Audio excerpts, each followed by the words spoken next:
Hello friends, આજે આપણે શિયાળામાં સ્પેશિયલ લીલી ડુંગળી અને મેથીની કઢી બનાવીશું. આ કઢી તમે જો શરદી ઉધરસ હોય અને ગરમા ગરમ પી લીધી તો તમને ઘણો બધો રાહત મળશે. અને શિયાળામાં સ્પેશિયલ લીલી ડુંગળી અને મેથી આવતી હોય છે. તો આજે આપણે એકદમ ટેસ્ટી મસાલા સાથે આ કઢી બનાવીશું. આ એકવાર બનાવી લીધી તો ઘરના બધા આંગળા ચાટીને ખાઈ જશે. તમે રોટલા સાથે, રોટલી સાથે કે પછી ભાખરી સાથે સર્વ કરશો, ખાવાની ખૂબ જ મજા આવશે.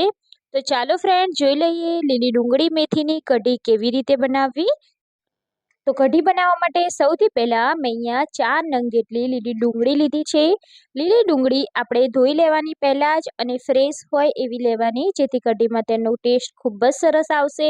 હવે આપણે તેને એકદમ ઝીણી ઝીણી સમારી લેવાની છે. ઉપરનો ભાગ પણ સમારી લઈશું અને પાંદડાનો ભાગ પણ એકદમ ઝીણો ઝીણો સમારી લેવાનો છે. જ્યારે પણ તમને કંઈ ચટપટું તીખું ખાવાનું મન થાય ત્યારે તમે ગરમા ગરમ આ કઢી એકવારથી જરૂરથી બનાવી લેજો. તો ડુંગળી અહીંયા આપણે સમારી લીધી છે. હવે મેં અહીંયા લીલું લસણ લીધું છે. તો લસણની ટોટલ આપણે 3 કળી લેવાની છે, કેમ કે આપણે સૂકું લસણ પણ એડ કરવાનું છે. એટલે આપણે લીલું લસણ અહીંયા 3 નંગ જેટલું જ લેવાનું છે.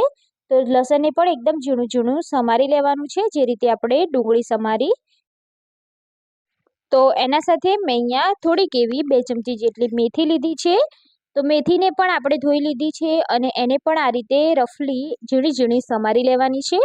તો અહીંયા આપણે ડુંગળી, લસણ અને લીલી મેથી તૈયાર કરી દીધી છે. હવે આપણે એને સાઈડમાં રાખી દેવાનું છે. આપણે સ્પેશિયલ મસાલો રેડી કરવાનો છે. તો મેં અહીંયા ટોટલ 10 નંગ જેટલી સૂકા લસણની કળીઓ લીધી છે. એમાં 1 ઇંચ આદુનો ટુકડો લઈશું અને મેં અહીંયા 4 મોટા લીલા મરચાં લીધા છે. એમાં તીખા મરચાં પણ છે અને મોડા મરચાં પણ છે. બંને મરચાં અમે લીધા છે. હવે આપણે આ બધું સરસ રીતે વાટી દેવાનું છે. તો પેસ્ટ આ રીતે વાટશો તો તમારી કઢીનો ટેસ્ટ ખૂબ જ સરસ આવશે. મિક્સર જારમાં તમે એને પીસી શકો, પણ એનો ટેસ્ટ એટલો બધો સારો નહીં આવે જે રીતે તમે વાટીને એડ કરશો. તો આપણે અહીંયા પેસ્ટ વાટી દીધી છે, એને સાઈડમાં રાખી દેવાનું છે. હવે આપણે અહીંયા કઢીનું બેટર બનાવવાનું છે. તો ટોટલ અહીંયા મેં 2 ગ્લાસ જેટલી છાશ લીધી છે. તો ઘણા લોકો દહીંમાંથી પણ કઢી બનાવતા હોય છે, પણ તમારી જોડે જો છાશ હોય તો તેનો ઉપયોગ પહેલાં છાશનો જ કરવાનો, પછી જો ઓપ્શનમાં દહીં હોય તો તમે દહીં એડ કરી શકો છો.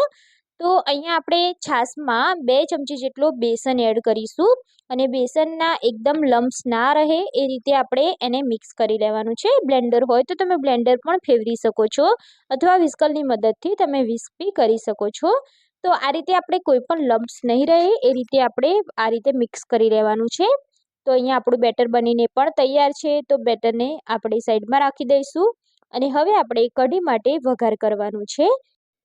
તો કઢી માટે આપણે સૌથી પહેલાં વઘાર માટે 2 ચમચી જેટલું તેલ એડ કરીશું અને અહીંયા તમે તેલની જગ્યાએ ઘીનો પણ ઉપયોગ કરી શકો છો, પણ આપણે તેલમાં જ વઘાર કરીશું.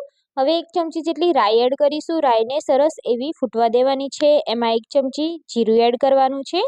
અહીંયા આપણે સૂકું લાલ મરચું અને તેજપત્તું અને ચક્રફૂલ એડ કર્યું છે. તમે લવિંગ પણ એડ કરી શકો છો. સાથે આપણે થોડાક એવા મીઠા લીમડાના પાન એડ કરી દઈશું અને જે પેસ્ટ આપણે વાટીને રાખી છે તે એડ કરી દેવાની છે. તો આ પેસ્ટથી જ આ કઢીનો ટેસ્ટ ખૂબ જ સરસ આવે છે. તો આને તમારે બિલકુલ સ્કીપ નહીં કરવાની, અથવા મરચાંને તમે ટુકડા કરીને પણ એડ ના કરો તો પણ સારું. આ રીતે પેસ્ટ વાટશો તો જ એનો ટેસ્ટ ખૂબ જ સરસ આવશે. હવે આપણે જે ડુંગળી, મેથી અને લીલું લસણ સમારીને રાખ્યું છે તે બધું જ આપણે આમાં એડ કરી દેવાનું છે અને ડુંગળી, લસણ અને મેથીને થોડીક વાર માટે તેલમાં આપણે સોતે કરી લઈશું, જેથી બધા જ ઇન્ગ્રીડિયન્ટ્સનો એકદમ સરસ એવો ટેસ્ટ આપણા આ કઢીમાં આવી જાય. તો આપણે સરસ રીતે તેને સાતડી લેવાનું છે. લગભગ આપણે 1 મિનિટ જેવું તેને સાતડવાનું છે. તો સરસ એવું સતડાઈ જાય પછી આપણે તેમાં મસાલા કરીશું.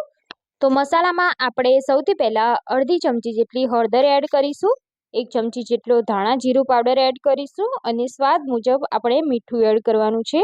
જો તમને પીળી કઢી પસંદ ના હોય તો તમે વ્હાઈટ કઢી પણ બનાવી શકો છો.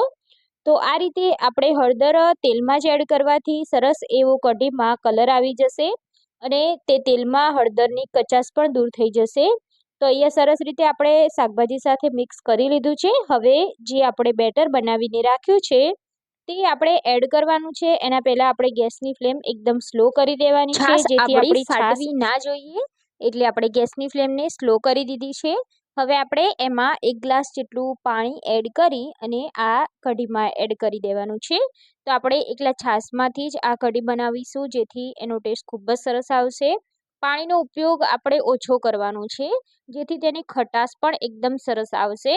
હવે આપણે આ કઢીને 3 ઉભરા આવે ત્યાં સુધી તેને ઉકાળવાની છે. કઢી જેટલી વધારે જ ઉકળશે એટલો જ એનો ટેસ્ટ ખૂબ જ સરસ આવે છે. ઉકાળેલી કઢી ખાવામાં ખૂબ જ સરસ લાગે છે, એટલે આપણે તેને 3 ઉભરા આવે ત્યાં સુધી એને ઉકાળવાની છે.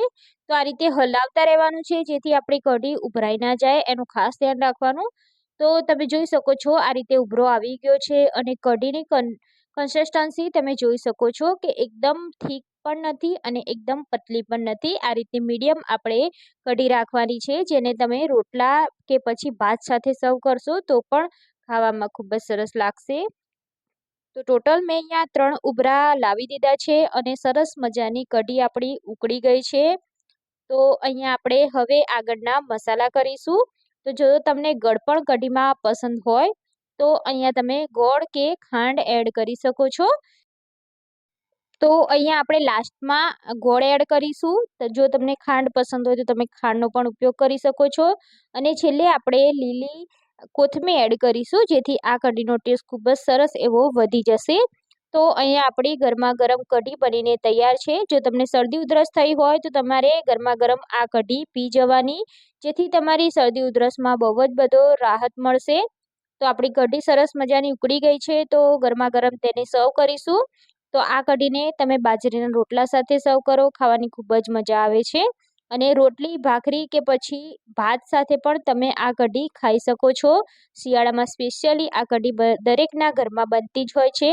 તો તમે પણ ફ્રેન્ડ્સ આ કઢી નથી બનાવી તો એકવાર આ રેસીપી જોઈ જરૂરથી બનાવી લેજો.